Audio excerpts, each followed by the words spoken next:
Good morning, students. I am Mohammad Arif Khan, teacher of Woodbine Modern School, Darbhanga. मैं class 6 का online Urdu का class लेकर बच्चों हाजिर हूँ। प्यारे बच्चों, आप सबों को ईद बहुत बहुत मुबारक। बच्चों, आज मैं आप लोगों को उर्दू कवायद पढ़ाऊँगा। उर्दू कवायद, Urdu grammar. Urdu main book में जो आप लोग का उर्दू रीडर है उसमें लेसन नंबर 5 तक पढ़ाई हो चुकी है और आज कवायद का दिन है, उर्दू ग्रामर का दिन है। तो प्यारे बच्चों, आप लोगों को लेसन नंबर 4 और 5 छोटा छोटा लेसन है वो पढ़ाऊंगा। पहले मैं 4 पढ़ाऊंगा, फिर मैं 5 पढ़ाऊंगा। ठीक है बच्चों? लेसन का नाम है इस्म की हालतें। ठीक है बच्चों? इस्म की हालतें। तो बच्चों, इस्म की हालतें यूं समझ लीजिए कि इस्म की कितनी हालतें हैं। तो इस्म की हालत जानने से कबल मैं आप लोगों को इस्म के बारे में बता दूं। इस्म आप लोगों ने पिछले क्लासों में पढ़ा होगा कि इस्म किसे कहते हैं। इस्म उसे कहते हैं, नेमिंग वर्ड को इस्म कहते हैं। ऐसा लफ्ज जिससे किसी का नाम, कोई जगह, किसी चीज वगैरह का पता चले, उसे इस्म कहते हैं। जैसे किसी का नाम भी इस्म है। आपका नाम, मेरा नाम, जैसे मेरा नाम मोहम्मद आरिफ खान, मैं भी इस्म हूँ। दरभंगा एक इस्म है। वुडबाइन मॉडर्न स्कूल इस्म है। हमारा हिंदुस्तान इस्म है। ये हमारे हाथ में आपके उर्दू कवायद की किताब है, ये भी इस्म है, किताब भी इस्म है। तो लिहाजा इस्म उसे कहते हैं। आप समझ गए इस्म किसे कहते हैं? मैंने मिसाल देकर बताया। तो इस्म की कितनी हालतें हैं? तो बच्चों, इस्म की 3 हालतें हैं। लिख लीजिए, मैं लिख देता हूं। इस्म की 3 हालतें हैं।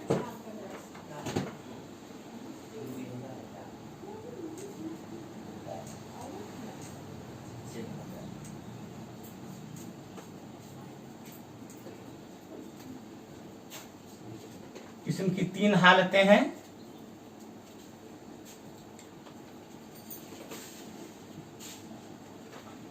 लिख देता हूं। नंबर 1 हालत फाइली।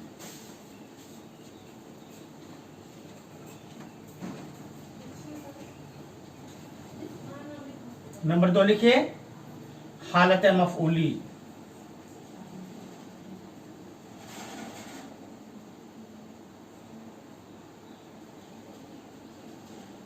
नंबर 3 लिखिए हालत इजाफी।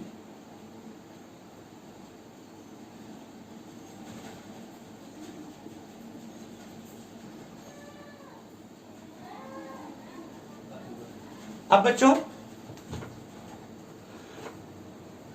इन तीनों के बारे में अच्छी तरह समझ लीजिए, मैं समझा दे रहा हूं।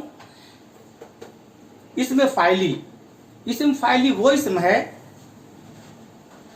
जो इस्म की हालत बयान करता है, जिससे ये मालूम हो कि कोई आदमी कोई काम कर रहा है, यानी कोई आदमी किसी काम में लगा हुआ है। काम करना फेल है, वर्ब है, तो उससे जोड़ दिया गया है, यानी किसी फेल का फाइल होना। जैसे हामिद आया, कोई लड़का है, कोई बच्चा है जिसका नाम हामिद है, वो आया। तो अब तो ये हम यहाँ पे ये कह सकते हैं कि ये हामिद इस्म है और आया क्या है? फाइली है। इस जुमला में हामिद इस्म है और फाइली क्या है? आया, आना। दूसरा है हालत मफऊली। यह हालत मफऊली, पहला समझ गए हालत फाइली, दूसरा है हालत मफऊली। देख लीजिए बच्चों, मफऊली। हालत मफऊली वो है इस्म की वो हालत है जिससे ये मालूम हो कि इस पर कोई काम हुआ हो, इस पे कोई काम हुआ हो, यानी किसी फेल का वो मफूल है। जैसे मजीद ने किताब खरीदी। कोई लड़का है, कोई बच्चा है, मजीद जिसका नाम है, उसने किताब खरीदी। इसमें इस जुमला में किताब जो है वो हालत मफूली है और हामिद इस्म है, नाउन है। तीसरा है हालत इजाफी। इस्म की उस हालत को कहते हैं हालत इजाफी इस्म के उस हालत को कहते हैं जिससे ये मालूम हो कि इसके साथ इस्म का कोई ताल्लुक हो, कोई लगाव हो, कोई रिलेशन हो। जैसे आगरा का पेठा उम्दा होता है, अलीगढ़ का ताला बहुत मशहूर है। बच्चों आप समझ गए कि किसी चीज का किसी चीज से रिलेशन होना, समझ गए। तो इस तरह से बच्चों जैसे ये समझ जाइए कि जैसे आगरा इस्म है और उसमें उम्दा होता है, ये उम्दा जो है पेठा के बारे में कहा गया। बच्चों आप लोग समझे कि सब पेठा पढ़ा रहे हैं, क्या है पेठा? दरअसल हम लोग दरभंगा में उसे मुरब्बा कहते हैं। आप लोग मुरब्बा खाया होगा। हम यूं भी कह सकते हैं कि दरभंगा का मालदा आम बहुत मशहूर है। तो ये है हालत इजाफी। इजाफा माने होता है बढ़ा देना, ज्यादा कर लेना। बच्चों ये लेसन, इसमें कोई क्वेश्चन आंसर नहीं है, बस यहीं पे खत्म है। अब ये छोटा सा लेसन था, अब हम लेसन नंबर 5 पढ़ाएंगे। लेसन नंबर 5 तो बच्चों लेसन नंबर 5 इसका नाम है बेजान चीज। हाँ तो बच्चों सबक का नाम है, लेसन नंबर 5 है, सबक का नाम बेजान चीजों की तस्कीर।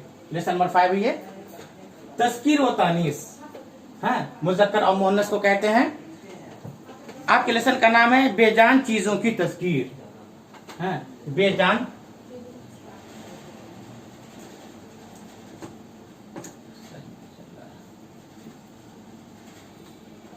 बेजान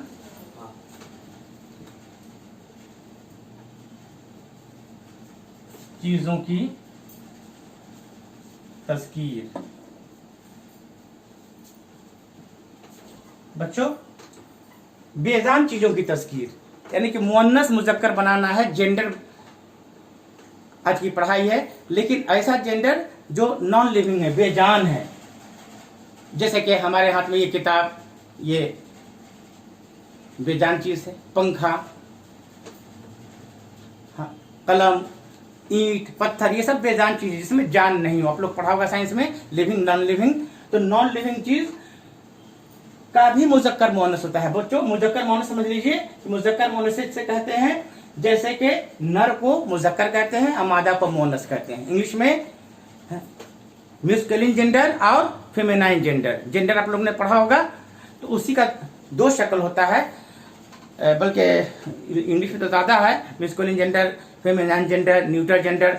तो हमारे उर्दू में भी है कि मुज़क्कर मुअन्नस में भी जो है बेजान चीजों की पढ़ना है, यानी कि न्यूट्रल जेंडर के बारे में पढ़ना है जिसमें कोई जान ना हो। तो उसमें बच्चों सबसे बड़ी बात है कि जिस लफ्ज में अलिफ आता हो, आखिरी में अलिफ आता हो तो वो मुज़क्कर होता है। हाँ, अलिफ आता हो उसे वो मुज़क्कर है। जैसे कि सोना, अब देखिए अलिफ है तो सोना एक लफ्ज है, सोना। उसी तरह से एक लफ्ज है अंडा, ईटा, हाँ ये सब मुज़क्कर अल्फाज है। और जिस लफ्ज के आखिर में ये होता है, छोटा ये, छोटी ये होता है, तो वो मुअन्नस होता है। जैसे कि लड़की, बकरी। तो यहां पर मैं आप लोगों को बेजान चीजों की तस्कीर पढ़ा रहा हूं। तो ऐसा लफ्ज जिसमें कोई जान नहीं हो। जैसे कि आप लोग को हम बता दें कि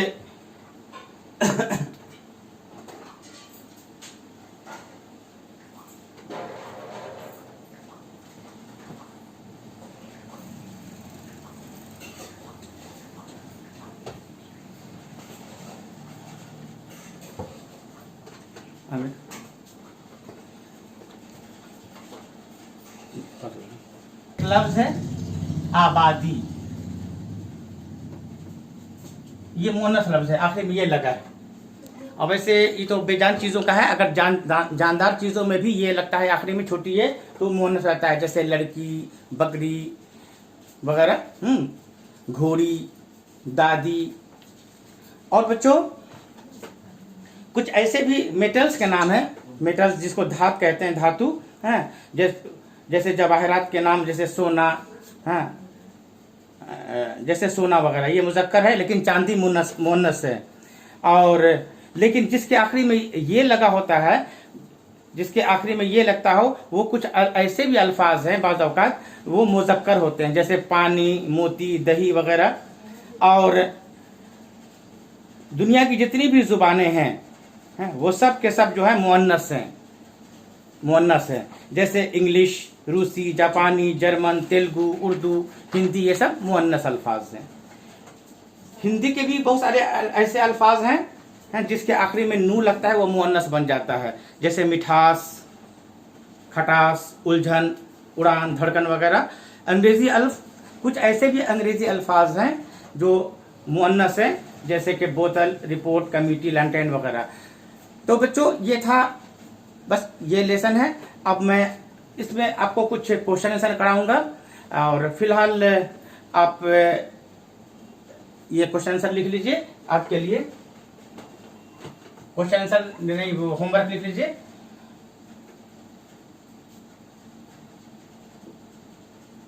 उर्दू ग्रामर लिखिए।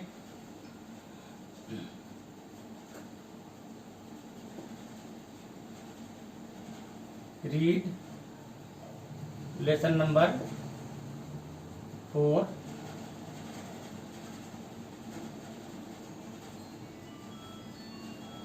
एंड 5। ठीक है बच्चों, और इसका क्वेश्चन आंसर लेकर फिर मैं 2 मिनट में हाजिर हो रहा हूं। आप कहीं ना जाएं, कॉपी और कलम लेकर रहिए, मैं आप लोगों को क्वेश्चन आंसर कराऊंगा इसका। ठीक है, कहीं नहीं जाइएगा, मैं 1 मिनट